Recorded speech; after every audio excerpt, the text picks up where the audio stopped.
I'm Pat Lynch Barrett, and I am here on Women's Radio, and I'm happy to invite you and to meet our wonderful guest again today, Christine Baumgartner. Christine is a relationship expert, truly, and she has demonstrated that in her own life, and she has helped literally thousands and thousands of women and men.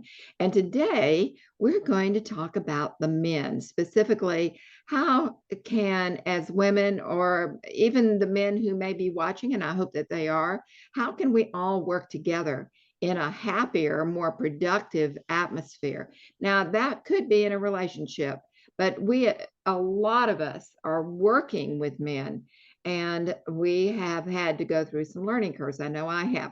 So Christine and I were covering some of this before we started recording. I'm very happy to have Christine with us again. Christine Baumgartner, welcome. Hi, Pat.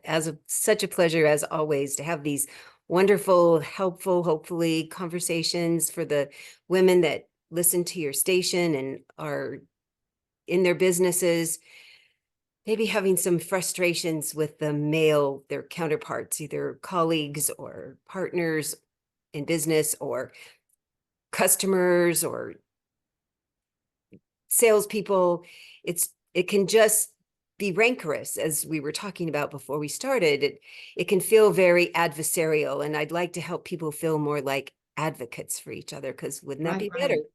Because the men I coach certainly would like that. They really are very committed to being advocates and champions for us. You know, you're the right person to have this conversation with, because you coach men as well as women. You hear their side. And often when we're working with men, we don't hear their side.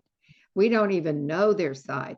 So I'm hoping you're going to give all of us some clues, and the men will feel supported, and they will say, yes, that woman was right. And this is how you ought to do it. So go for it. I do hear that a lot from my male clients. I said, well, what's helpful is I'm a professional coach, plus I'm a woman. And I've had to take a lot of pledges over my life to stop acting in the way that made our relationships adversarial and to turn them more into advocates. Right. So you brought up the point of how overbearing and antagonistic and bulldozing it used to feel when we were first in business, and might still, when men just said, well, this is my way or the highway, and just bulldoze over you, and you would just have to acquiesce. And because businesses were generally started and run and controlled by men initially, I mean, women didn't even have the vote for a long time. They had a lot of history of that, and they'd had enough success to think, well, the way I'm doing it is right, and it seems to be working, and I'm making money, I'm supporting my family, I'm making other people's lives better by them and my employees, and how I'm running my business. So why would they think there was a reason to change? If, often we think, if it's not broken, why are we going to change it? And then women, the war is what really happened. They went to war, so we had to go do the male jobs. And what really was amazing is we decided that we liked it. Not everybody, but a lot of women said, I like working outside the home. I like this productive feeling. I like figuring out how widgets are made. I like feeling like I'm providing for people. And then the men came back, and we were like, I'm not sure I want to go back in the kitchen. And I think I want to have this job, and I'm going to fight you for this job. And so I think that's where a little bit of the cantankerous started. I agree. And then the feminist movement was very difficult for men and women, I think. I know the intentions were really good to get us equal pay and equal hours for the work we were doing.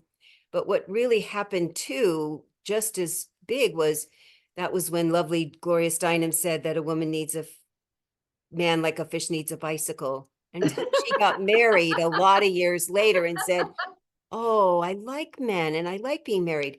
And it didn't get quite as much publication. The other thing that happened, especially when we were trying to do business together, is men would say, well, you don't act like a guy, so I don't know what to do with you.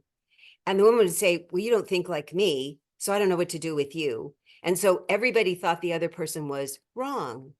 And it's not that we're wrong. So if we look back at the last 3 weeks, where we just looked at the variety of personality styles, masculine, feminine, not even part of that discussion at all, just whether or not we're introverts or extroverts, or we're a more driver kind of person or a more inquisitive kind of person, that our personality styles can have a lot to do with it too.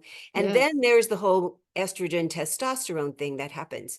So my big battle cry right now is for women to own what men know. Good men, good men. There's yucky men and yucky women. We talked about that. I'm only addressing the good women and the good men in this talk. Good men know women have all the power. They believe it. They truly know it. They just wish we would use it for good. I know, look at your face. This is how women look at me when I say this.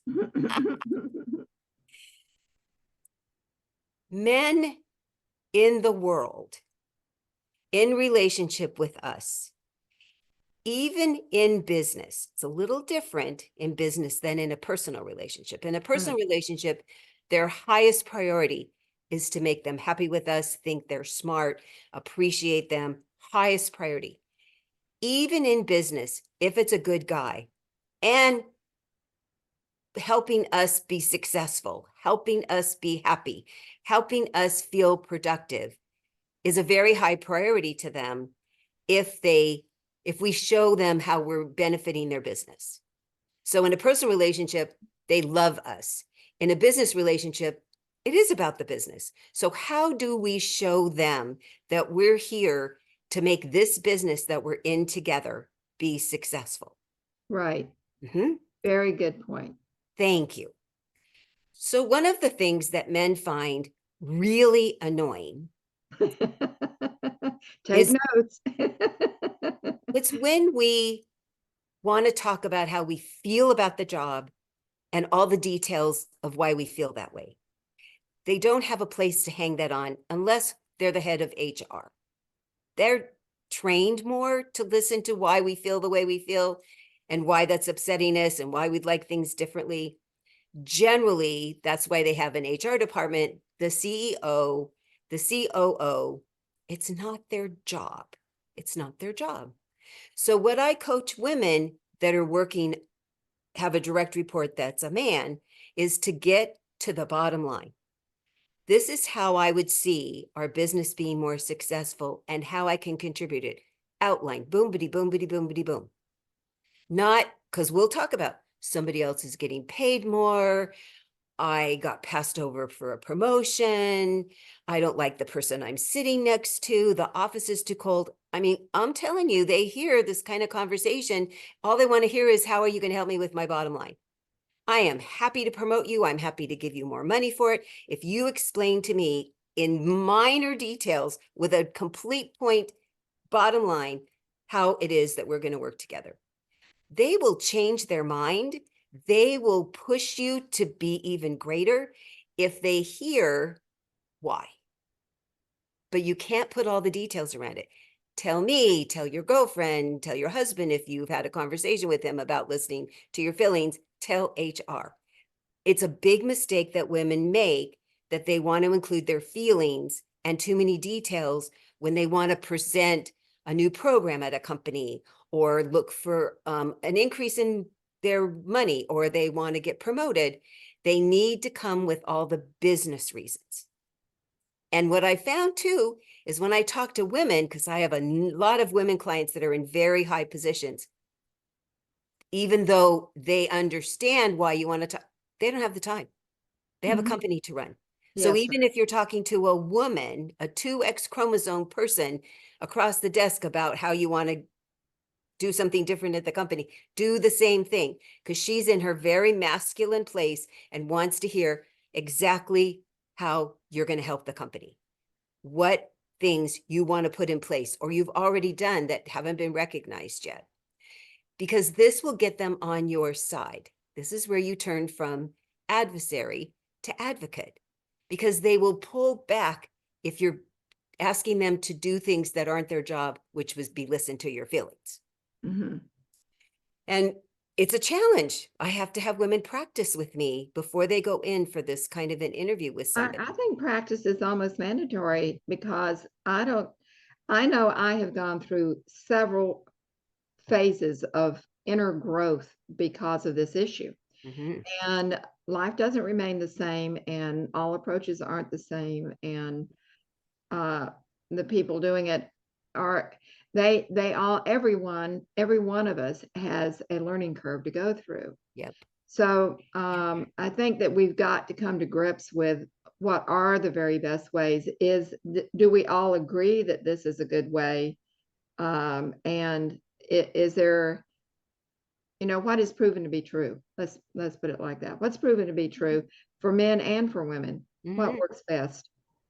So if you've been doing it the other way or any other way and it hasn't worked, you haven't gotten the promotion, you haven't gotten the recognition, you keep feeling passed over, they keep not taking you seriously, then what's the harm in trying it this way?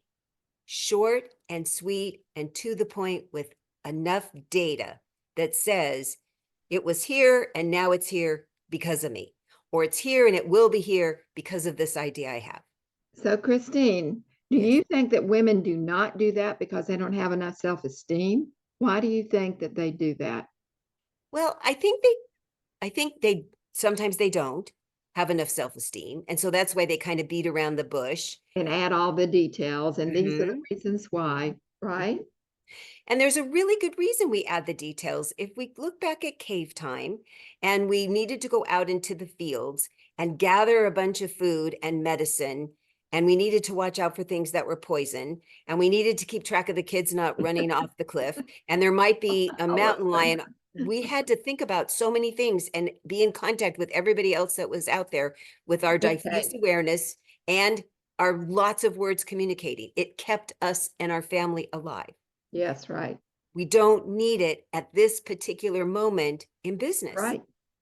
And it's we're driven to do this for our safety. So if that's a very good point, because if our self-confidence is low, then we're going to do more of this covering our bases, covering our asses, saying more than we need to say because we're concerned that if we don't get all the details in, they're not going to take us seriously. The thing that I know from the men I talk to is if they have a question, they'll ask. Tell them the outline, give them the bottom line. If they need more details, you get to share all the details you want when they ask. Do not tell them more until they ask. I have had women come back to me who have been sitting in the same place in their company for a while. They weren't moving forward. Nothing was happening helpful. And they tried this technique in a very different way than they've ever done it before. And we practiced a lot Oh, good. and they had very positive results. I Ah, have a track record of this. I did it myself and learned kind of the hard way until I figured out to do it a different way. And then when I finally learned it, I now am so excited to teach other women because good men, now if you're working for an asshole, you need to change to be companies. blunt. Yeah, well, they are. There Can are be. asshole men and asshole women out there. Yes, And if there you are. know that's really who they are, then you need to do something different. Change That's right. departments, change companies. Come on. If they're really a genuinely good guy and he just doesn't like all the details because he's a guy and he really needs you to get to the bottom line because he's a guy, then try this. Do that. Right. You, I have to tell you how many women have come back to me and gone, it worked. Well, I think that companies ought to hire you to do group therapy Yeah. for the men and for the women, and just see what might happen if everybody changed their approach and came to the middle all at one time. Yes. Because when I'm coaching men, I coach them differently than but your listeners are women. So for this particular broadcast, that's short, little, sweet 15 minutes that you give me, I want you to go try this one thing. If this works, come back and tell us, wow, it Yes, worked. Give please. me more because I have so much more I can teach you. But I love teaching seminars at companies where I get men and women in the same room because nobody feels bad. Everybody laughs because they see themselves when I go, well, let's have a scenario. And I'm going to say, somebody came in and did this, and somebody came, and they're like, oh my God, that happens all the time. Well, how would you like it if it could be different? I love that kind of conversation. Right. Well, I think a lot of people who are listening will probably see themselves in this conversation. And because, 50% of our audience are women who are entrepreneurs. Mhm. That's quite a nice number. And Well, then and think of all the the rest of men them they are deal with. leading something. Yeah. Think of all the men they deal with. So Really, you they and I have are. taken the pledge that we're not doing it that way anymore. And so we'll Yes, have other ma'am. women stop. Yes, well, we were having this conversation before we got started about it. It's probably, we've gone through, as you pointed out, several learning curves on the way here since the war, when we were babies or not even around yet. And so we've thought, oh, well, it's this way. And then that changed. And then we had to learn another way. And then that changed. And, Yeah. well, that didn't work either. So what is it now? What works now? So I think your approach is absolutely right. Thanks. And if everybody can get on the same page at least and agree on the ground rules, as it were, Yep. and you can see why that works, I think that all of us will get further. And I think that helps us fulfill the mission, at least one that I have, of being co-creative. I think it's going to be a lot more fun when Mhm. more men and women can actually really create things together. The dual energy is phenomenal. The partnerships that can happen, business, personal, so amazing. So you and I are going to be talking next week, and I will give another technique that people can try. And I'll be so excited to hear if anybody goes and does this with something they've just been sitting in their little craw wondering, how do I get this point across at work? And I'll have my another one next week for you. That's great. And then I want to suggest that anybody who's listening could probably also reach you through your website. Mhm. Yes. So why don't you give us the website? It's www.theperfectcatch.com. You can join my mailing list. At the bottom, you can click on all my social media. You can also send me a personal email at Christine, CHRISTINE, at theperfectcatch.com. Perfect. That's great. I hope that people will really listen deeply and will write you their burning questions. And What's then, happening at work that you want to be different? right. Or with the men that you must work with, whether they're at your work or they're somewhere else, but you must work with them. And what have you found that didn't work? What have you found that did work? Or what burning question do you have? I think that would be a lot of fun. It would be a lot of fun. Christine, once again, you're just really right there with really good ideas. And it does come from all your amazing experience in coaching people for such a long period of time. Well, in my personal journey, as I was stumbling through this and trying to figure it out, which gave me the foundation to now be able to coach other people, because I learned my own lessons for sure. Absolutely. Yes. Well, I think it pays when we do learn things to be able to share them with others. And this is such a fun way to do it. I'm enjoying it very much, Pat. Thank you so much. I get to Good. see Me you too. every Friday. Lucky me. Me too. I love it too. And I hope that all of our audience is. And we'd like to know if you agree with us and that this is a really useful conversation. Thank you so much, Christine. And I want to know how many women have that same look on their face when I say that out loud. Because I That do get I those had. a lot. I get that look a lot. I'm used to it.